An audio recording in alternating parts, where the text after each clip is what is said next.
Hello, everyone. Thank you for joining us. We're going to get started here in just a few moments. Feel free to let us know where you're tuning in from in the chat box. And I'm very grateful to have Michael Acquilano here with us from the Diocese of Charleston. How's it going, Michael? It's going very well. How about you? Doing good. Good. Very good. We just had a master class with Jody Blanco finish up this afternoon on bullying prevention. Very good. So that went well. Definitely a pivot to this discussion. Much different.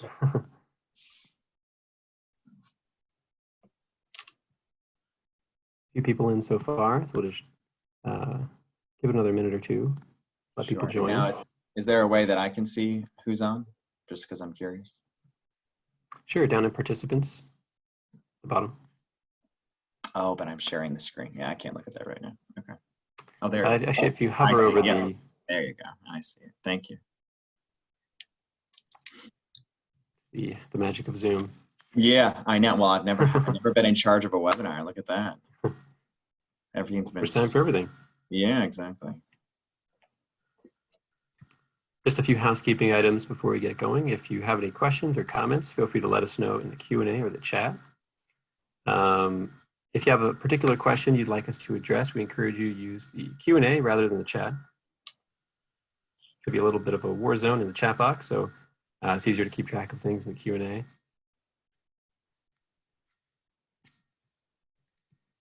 We will also share a post-webinar survey evaluation in the chat for you to fill out. And if you're interested in a certificate of attendance, we invite you to complete that survey evaluation, and we'll follow up with certificates of attendance.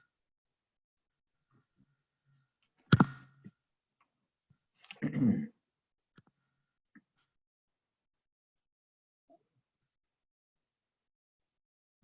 Well, warm thank you to you, Michael, and everyone joining. We appreciate your time, and we can get started.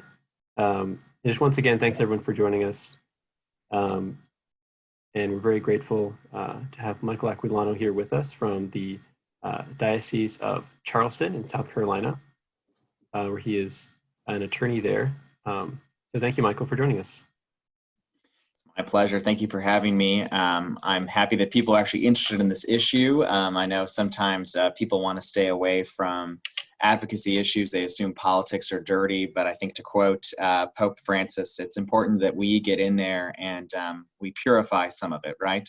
It's only dirty because we're not engaged. So I'm happy to be here today, and I'm going to admit up front we have a hearing right now going on about one of the programs we passed with the CARES Act, so I'm a little on edge. So if you see me looking down at my phone, it's because people are giving me a play-by-play of how our hearing's going on a temporary restraining order on a choice program. So excuse my eyes shifting about. So I just wanted to start off with a brief introduction. Why is that up there, guys? So these are my two children. I, of course, brag on them. They're adorable. That's Giorgio and Loretta Rose. I live in Charleston, South Carolina. I've been with the diocese since I graduated law school and started off as just the advocate at the State House. And of course, I actually never attended Catholic school until I went to law school. I went to Ave Maria School of Law in Florida and greatly enjoyed it. But after coming to South Carolina and recognizing the state of public education, I recognize just how important Catholic schools are. So I wanted to give an update on the structure we have here too, because a lot of the things I may discuss are different than other dioceses. We're a single diocese state, so I have one bishop to manage, whereas a lot of other states have a lot more bishops. I think Texas has 26 if you count the retired bishops. So in our structure, and that's why I think this is important, our structure here, under my office or my secretariat, we have the Catholic newspaper, which is the oldest Catholic newspaper in the country, the Office of Multimedia, which is everything from video to design, social media, all the things you can imagine we would need to promote the church's mission online. And then the Office of Media Relations, which is, of course, our PR people. And then the Catholic Conference, which is the advocacy arm of the Catholic Church. So all of that is under one umbrella. And there is not one other state that has replicated this. And that's because there are multiple bishops in most states. I think there's only 4 states that have single diocese bishops, or one bishop per the state, for the whole state. And so in those instances, the Catholic Conference is either separate or a contractor. And so they've not married these together, which I think has led to us being a lot more successful in South Carolina. We've seen, I think, a lot of wins because of that structure. So to start off, I'm going to talk about advocacy and different levels of engagement based upon where you are. And I don't know everybody who's on the call, but you probably fit into one of those categories. And then about the pandemic in South Carolina and some of the great wins we've had down here. I think we've probably been more successful than most states. And we're not in a, I hate to get political, but unfortunately we have to. The church is the truth. So we're not Republican or Democrat. But for a state that leans actually more center left in its elected officials, we've had some substantial wins. So we're pretty excited about that. So first, I think it's most important that we talk about keeping it local. And I'm doing this because I think most people that get on webinars expect to sit there and not move. So I always do this when I do presentations to principals or parents or even to parishes, but it's called Catholic aerobics. You don't have to stand, but I usually make everybody stand and stay standing until you don't know an answer, because politics are all local. Many people, and I would imagine most of the people on the webinar right now, probably do not know who their state house or state senator are, where the local moves happen for Catholic schools. Whenever I go to a parish and do this, there'll be 2 or 3 people out of almost 1,000 people that will know who their state house member or state senator is. The average American has no idea. And when I say state senator, they'll shoot off Lindsey Graham. Well, of course, you know, Senator Graham has been on the federal level for a very long time. And so for all of you there, let's run down, and you can put it in the chat section, or I can assume you'll know who's the president of the United States. Hopefully everybody knows that answer. Right, President Donald Trump. Who is your state governor? Hopefully most of you know who your governor is. If you don't, take a seat. Who is your state senator, local state senator? Most people probably know mine is Senator Davis. And then who's your state house member? Again, state house. Mine is Robert Brown. But knowing those things is so key. It's all local. And if we don't, in any capacity we have, whether it be you know, as a principal, as a parent, as a superintendent, as a Catholic conference director, as a diocesan staff member, if we do not know that local person, we don't have the relationship to convey what we need to convey about Catholic schools. When I first arrived here, there had never been a role like this, so I was really on ground zero, even educating the staff in the building about what the Catholic conference is. I think finally, after 7 years, people might understand. And I think what also is important, when you get to know these people, you being a constituent is a huge win. People are going to feel, or these legislators, these elected officials are going to feel more affirmed knowing that you vote for them or that you're in their district. When I go up to a legislator that lives in Greenville, for instance, and I live in southern Charleston County, that legislator, while he knows that I might represent the Catholic Church, it doesn't make as much of an impact if I'm standing there with someone from Greenville that actually presses the button for their name, right? So it's really important that you get to know these people. Not a lot of people know who they are. So you knowing who they are is a big deal.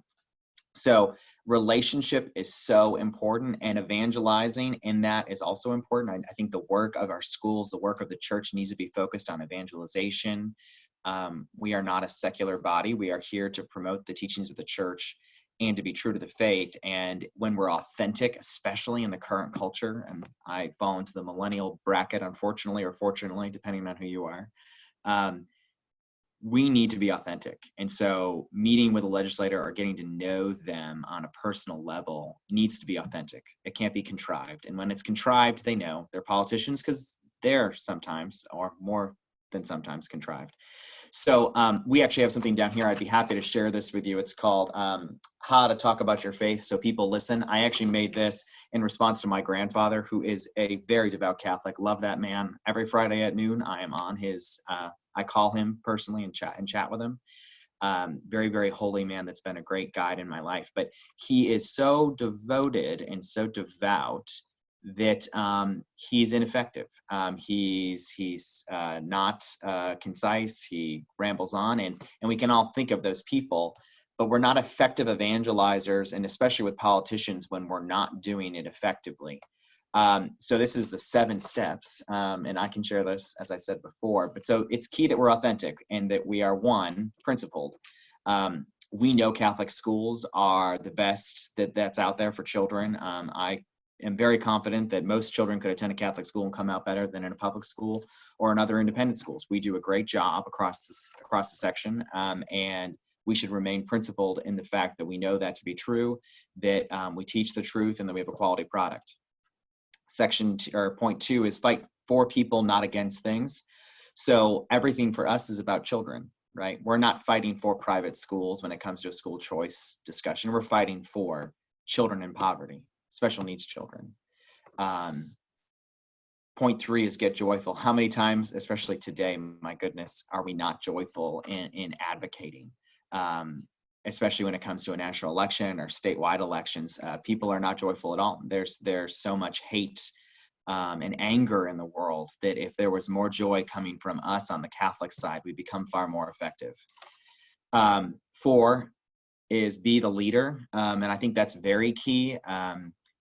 Our culture has very few leaders.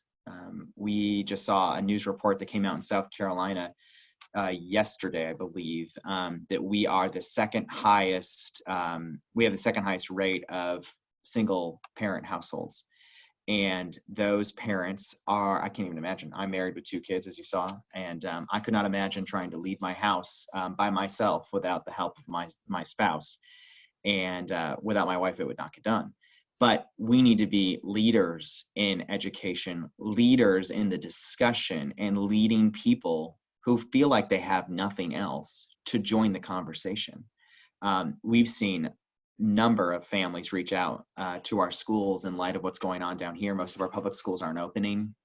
These single income parents cannot continue to keep their children at home. They don't have daycare or childcare available.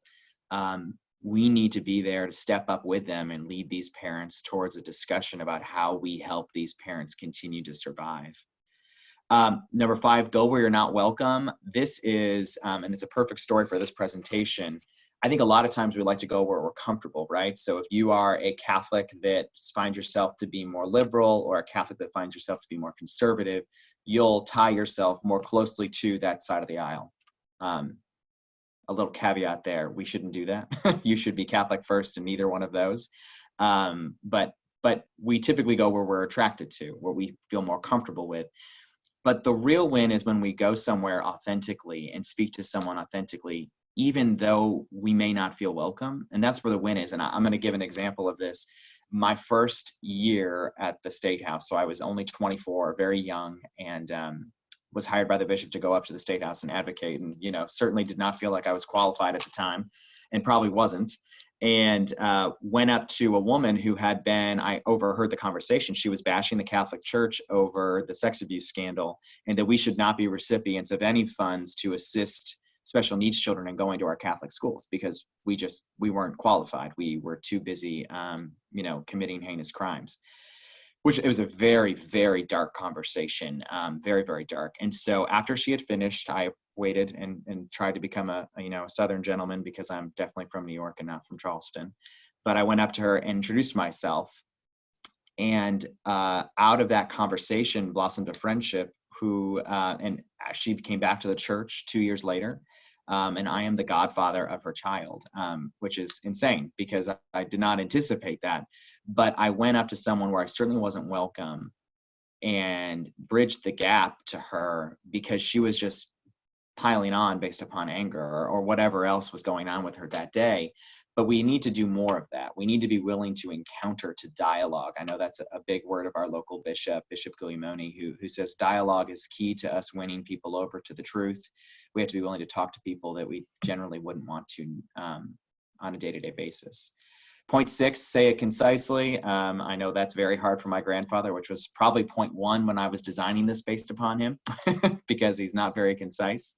But it's very key that we're not dragging on and on and on. It doesn't work, right? People are not willing to listen, especially in our 140 character world.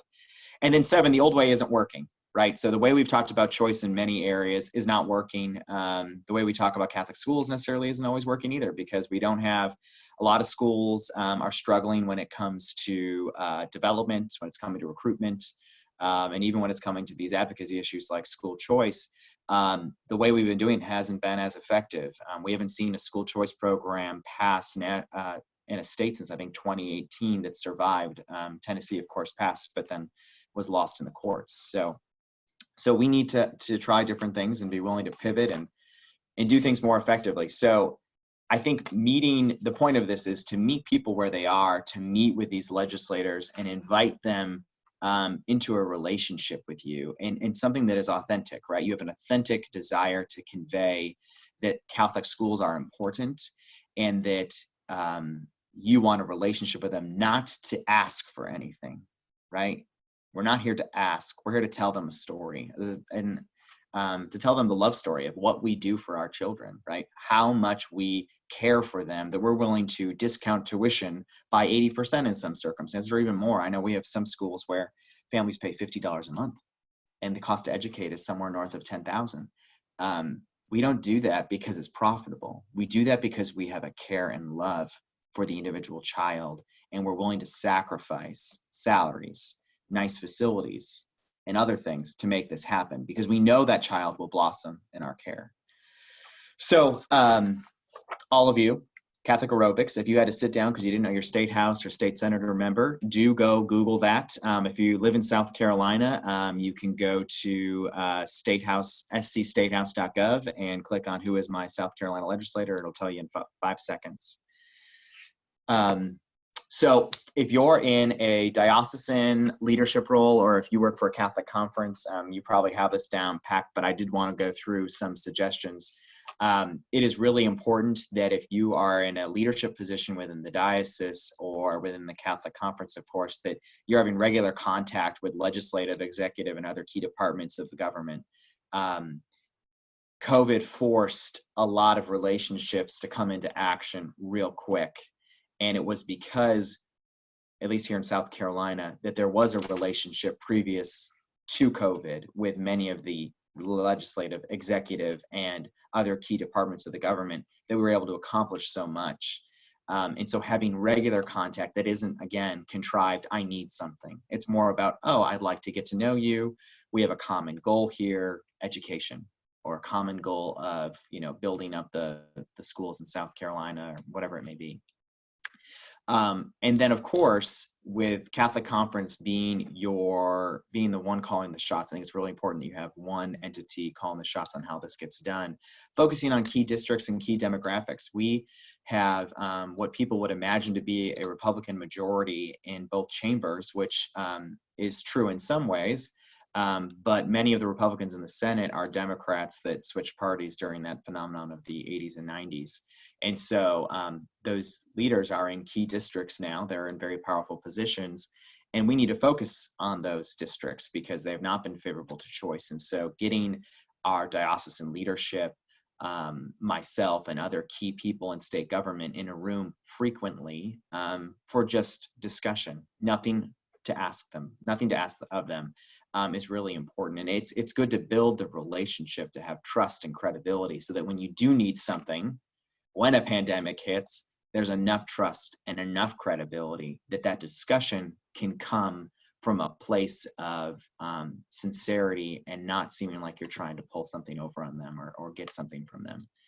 And we have spent a lot of time on this. I know the first year I was here, we had just passed a school choice program for special needs children. And we brought 86 of our 170 legislators into our Catholic schools in the first year. And that took a lot of effort. I mean, it had to be invites, paper invites, everything coordinate with their secretaries to get everyone there at the same time if we were trying to get multiple House members and Senate members to the same school. But getting those people into these schools was so key, and having at certain schools the superintendent and other key members of the community was important to us, establishing credibility and showing why we could carry out the program. The program is now in its, I think we're in year 6 or 7. And so it's it's now well established. Our Catholic school population is now 13% special needs because of that. When we first started, we had about 8 children that we had registered as special needs, and now we're at well over 700. So it has been a boom to our school system and a blessing to our school system, because it has now created a more diverse body of children we educate. So from a diocesan perspective, I think it's really important that we have a culture of accountability. A lot of times it's hard, and I mentioned this in the beginning, it's hard for people to understand or grasp why this is important. Why do we care if Senator Davis is going to show up to school? Why do we care if he knows about us? Or do I want to get political as a school leader, right? Do I want to have a politician in the room? And I think it's really important that the diocese, the superintendent, speaks to that, and then principals speak amongst each other to build each other up, to know that this is not, it's not being political. It's about engaging the people that make decisions on our behalf on a very frequent basis to know who we are. It's an introduction. It's about building relationship with people that make decisions that impact us greatly. So from a diocesan level, having accountability, making sure that your principals know that, you know what, this is a big deal. You do need to make sure you invite your senator, your house member, and key people from your community to be at your school, to know who you are and know why you're worth fighting for. And then, of course, doing this is also done by doing it yourself, right? So making sure if you're a superintendent or you're in a diocesan schools office, that you're also participating in making sure this is done to make sure they fall in line, because you're doing it as well. For a school community level, it's so important that it's intentional. And I used to help the schools with development until the last, I'd say 18 months. And it's all about being intentional, engaging the right people. There are people in your school systems that are parents that are well connected, that know people of influence, and getting them into the room with those legislators is key. So, you know, I might not know anybody in the local area. A lot of principals or school principals will not know. Principals, parents, teachers, staff will not know any of the key leaders, but you have alumni that might, you might have parents that might. Understanding who knows who and bringing that to the surface to make sure the right people are in the room when they come for a tour or when they're there for a play is so important. And I know we've asked certain schools to survey staff. Who knows the local senator? Whose kids play basketball with their kids? But making sure we make those connections, because they're there. We're part of the community. We already are. And in many cases, we've been there forever. But we need to be intentional about finding out where those connections are. Who is connected? And again, if we find out who's already connected, that's already authentic. That's already real. They're already friends, right? For instance, our lieutenant governor sends her kids to Catholic school, has for all 3 of her kids their entire career. Before I knew her, and I now know her very well, her principal knew her even better than I did, of course. And that's because she sent her kids there. She was president of the PTO. She was on their finance council. They already had developed a relationship, which brought credibility to the table for me, right? So that authentic relationship led to an introduction, which now has led to another authentic relationship. And also, don't forget about alumni and parents. I know I've already said that, but it is so key that you don't forget about alumni and parents and how you move through all this, because your alumni are going places, especially compared to the public school nearby or the other independent schools nearby. They're doing great things. Don't forget to engage them. And I know this isn't about development, but I'll tap on that because it's one of my passions in Catholic education. Those alumni are doing wonderful things. Connecting with them, getting to know more about them, getting them engaged in advocacy can help you lead them towards donations too, because you're developing a relationship. All of this is tied together. Development, advocacy are all tied to relationship.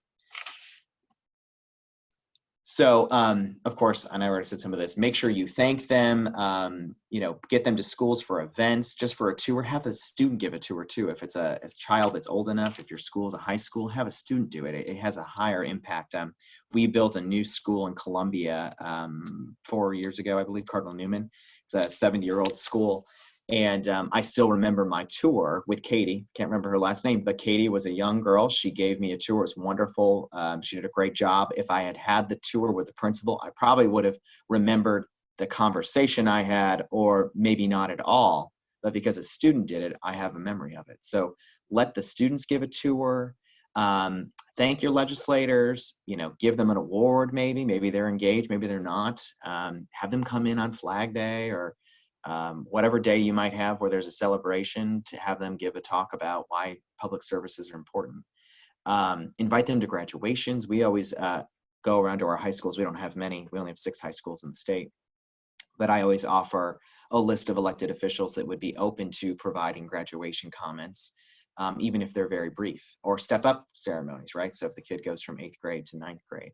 But that's a very short period of time. You give them an opportunity to feel a part of your community. You get them in your school, and again, developing a relationship. And then also the little picture there, but invite everyone from both sides. Don't be partisan.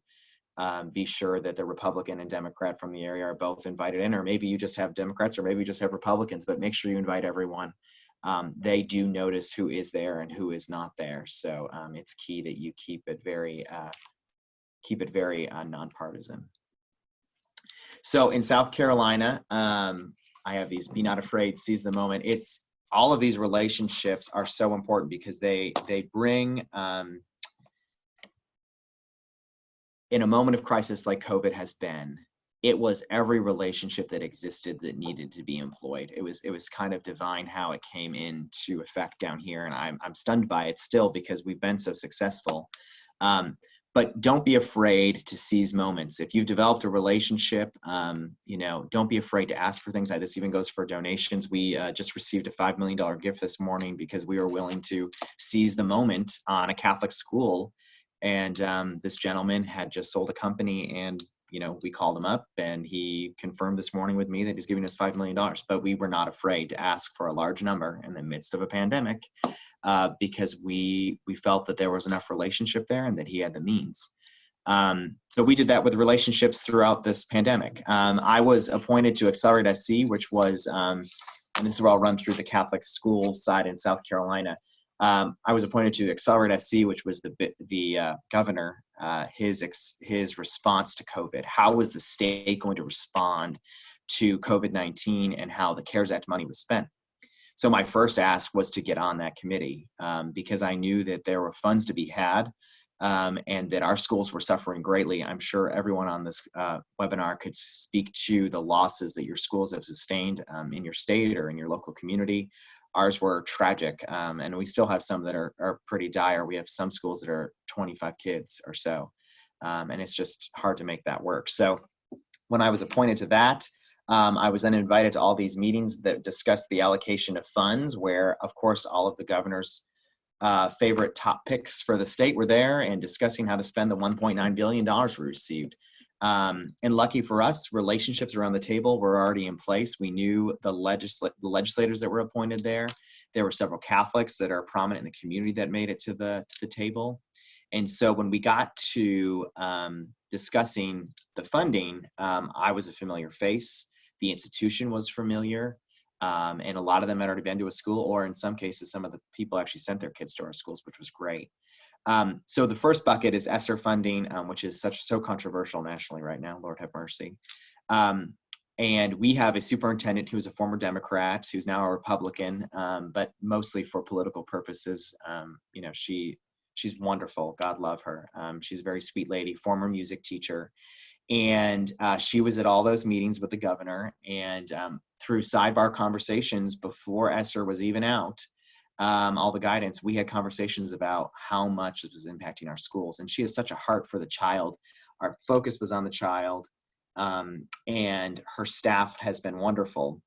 So we were able to negotiate with her well before even the guidance was out that we thought it was important that Catholic schools be included. So her initial guidance before the first notice went out from the U.S. Department of Ed was that private schools should be considered in consultation, and that they should be included in PP&E. She was very, very good to us, recognizing that Catholic schools and even the independent schools, which, by the way, is important to know, I was appointed to be the spokesperson for all Catholic and independent schools in the state, which was not something I chose, but because the Catholic population here is small, we're only 4%, and because we're only 33 of the 400 private schools, I was more well connected than the others because of our work here at the Catholic Conference, that I was able to step up to the plate, and that gave us more buy-in, speaking for independent schools, speaking for Christian schools. And so she was very, going back to Molly Spearman, our superintendent, she was wonderful to work with. And through the guidance, she actually brought us to the table to work through what she was giving to her LEAs. So the SEA reached out to us. We had multiple conversations about how we would carry this out. And she was even willing, and unfortunately this did not end up happening because there was not enough time with the deadline they had instituted. They were willing to even take the funds on a statewide level and disperse them to the LEAs, or subvert the LEAs and give it directly to the school if the LEA was willing to sign off on it and say, yes, I'll relinquish my portion of the private school's funds. But we had run up on a deadline, and unfortunately that didn't work out. But we have had great success with her office advocating on our behalf. When we have a trouble with an LEA, we go to them. Then they call the LEA. And a lot of LEAs, I'm sure nationwide, are hostile to this, and SEAs as well.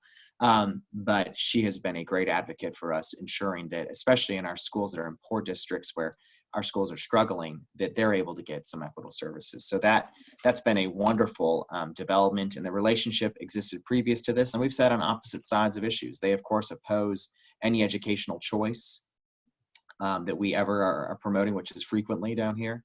And but they still saw the authentic need of our students and our schools. So that's good. And then gear funding, our governor only got 48 million, but he elected to give 32 million to the poor and middle income students in South Carolina to attend a private school, $6,500 a head, which is basically like an ESA program. But he chose to elect to give 70% of his gear funds. And that started with conversations well before we even knew how much money he was going to get, advocating for how many children we give scholarship to. In our diocese, and I'm sure you all could come up with these numbers, and hopefully do have these numbers, we give away $16 million a year in tuition assistance every year. $16 million. Some of that is funded, and I'm sure a lot of you know what that means. Some of it we have scholarship dollars for. Some of it we just write off and we get nothing for it. But making sure they know how much money we give away a year, how many children in poverty are in our schools. We have several schools that are 100% qualifying for Medicaid. They need to know that. They need to be fully aware of that.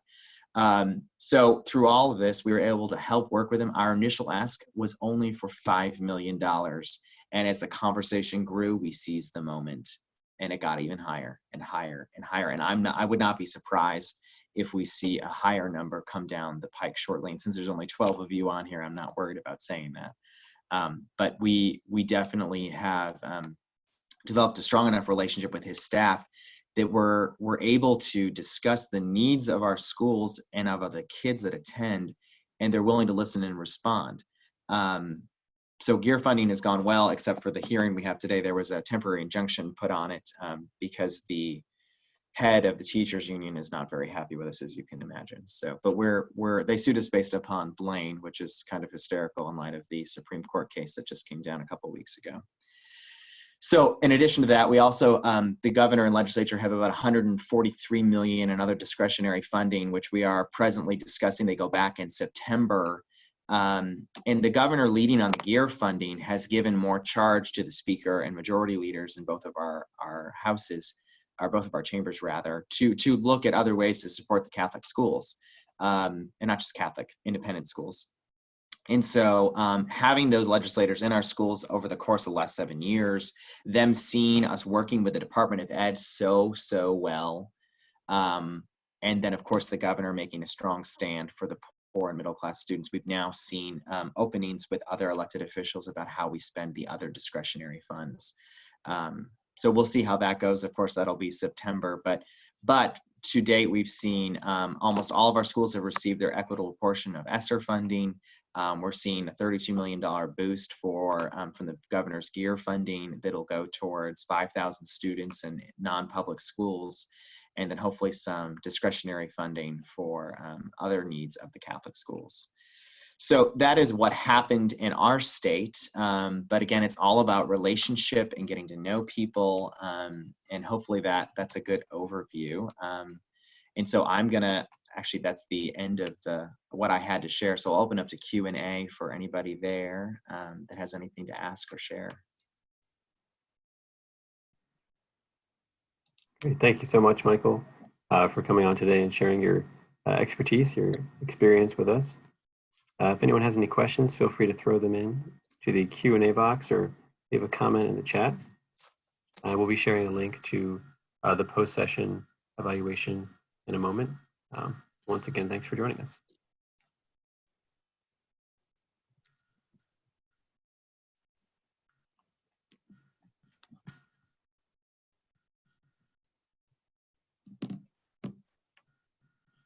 You can find Michael's contact information here.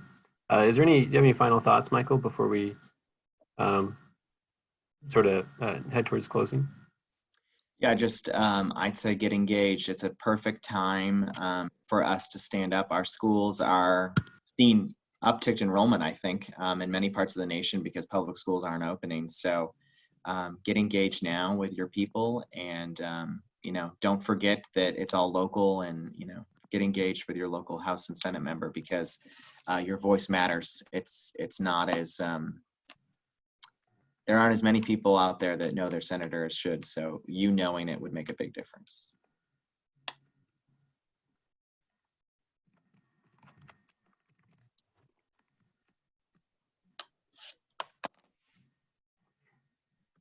You can find a link to the post-session evaluation in the chat. If anyone's interested in a certificate of attendance, we invite you to complete that, and we'll follow up after the webinar with certification for attendance. Feel free to reach out to us if you have any follow-up questions. At the moment, I'm not seeing any questions. So, Michael, thanks so much for your time today. Really appreciate having you. Thank you. Have a great day, everybody. Great. Thanks, everyone, for joining us. Hope to see you next time. Have a blessed rest of your day.